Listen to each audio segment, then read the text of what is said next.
BC here. Hi guys and gals.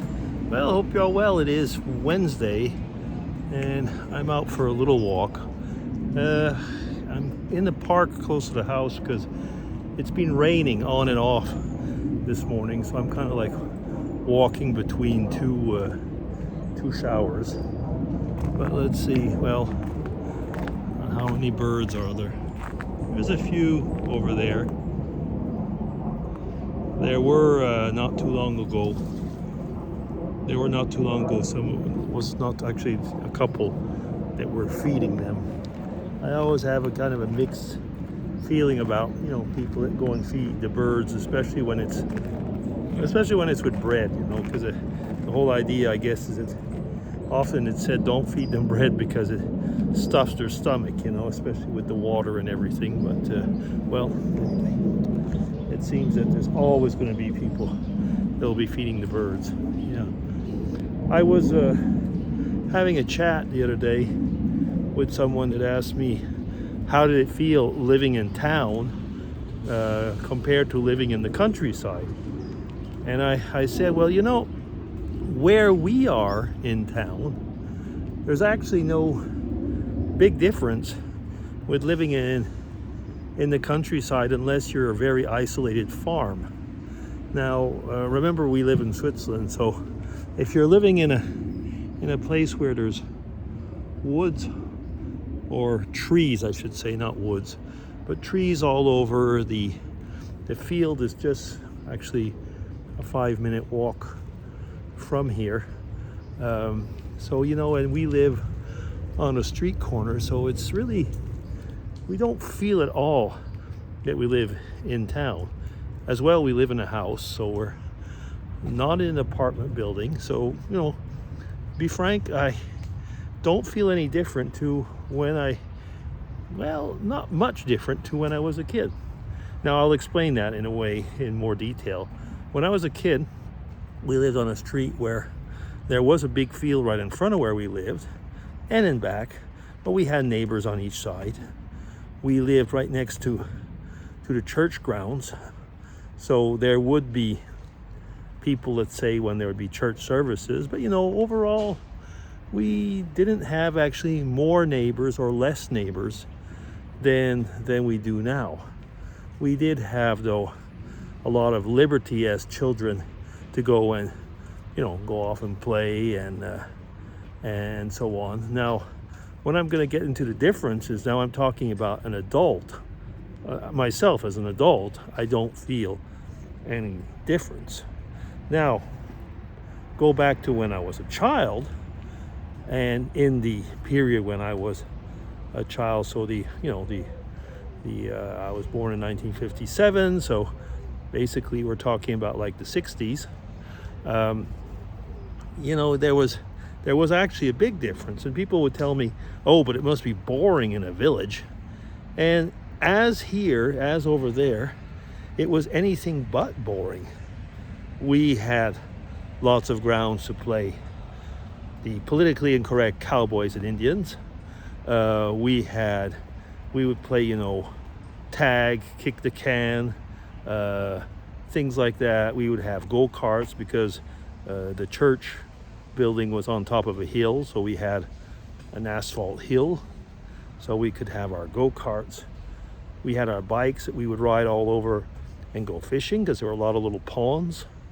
There was basically, my dad had built a pool, and in winter we had snowmobiles. My uncles were hunters, not my dad. But I mean, there was always, these talk about, hunting exhibitions and this and that. And it was really something, to hear all those stories. We had a lot of cousins, which we played with regularly. We had grandparents living around us. There was, when my grandmother came, she loved board games and card games, up to the point where I've been saturated and I just don't play them anymore. But as a kid, it was great. I remember when my parents got into making slides. Now, so my parents were not photographers in any way, but they had a little Kodak, little square ones where you put like the flashes were these little cubes that you put on them. I mean, I know those little Kodaks have a particular name. They were like the generation that followed the Brownie, for those of you who might be of my age. I remember my aunt had a Brownie. But anyway, so we had that one.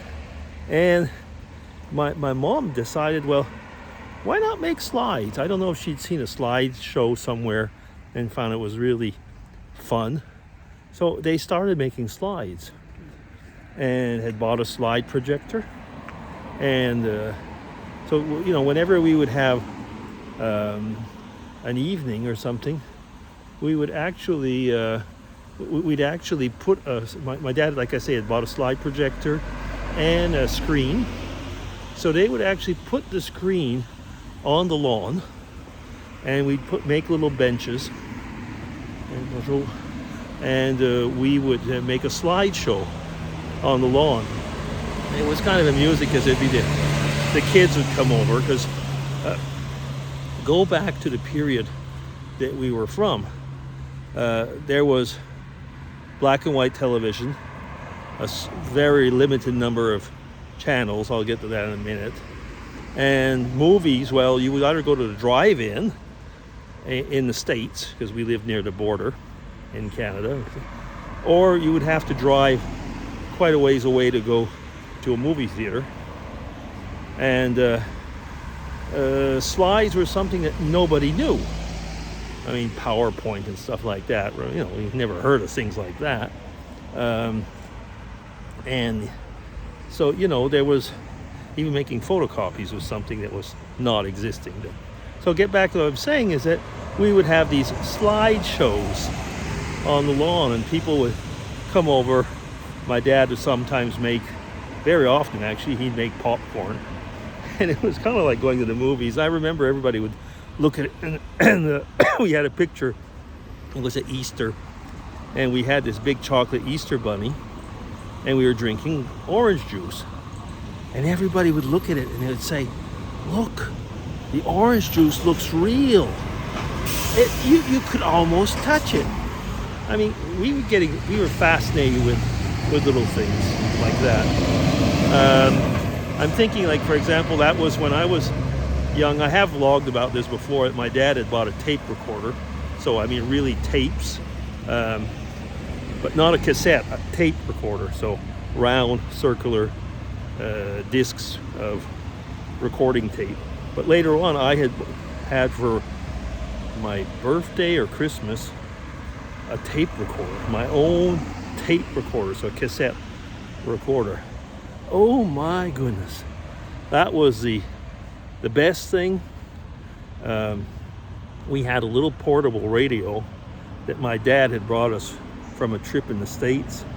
That was great. And I would bring it in my room, and I would find a radio station, and I'd put the microphone really close and record and make my own music tapes.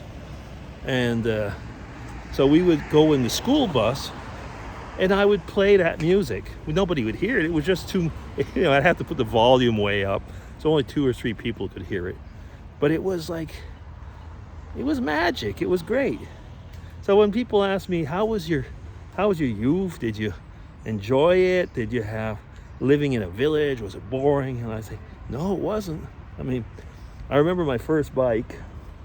My dad, they were of modest means, and he'd bought a girl's bike secondhand, but it was a bigger bike, so I could use it, And I remember how he was really embarrassed in a way because he'd bought me a girl's bike, but it didn't mind, And then later on, he bought me a CCM 10-speed. That was one of the first normal bikes that had 10 speeds, because at the time the only way you could have more than the 3-speed bikes, the 10-speed bikes were all the racer bikes, and they were way out of our price range. But CCM made those. I still got it.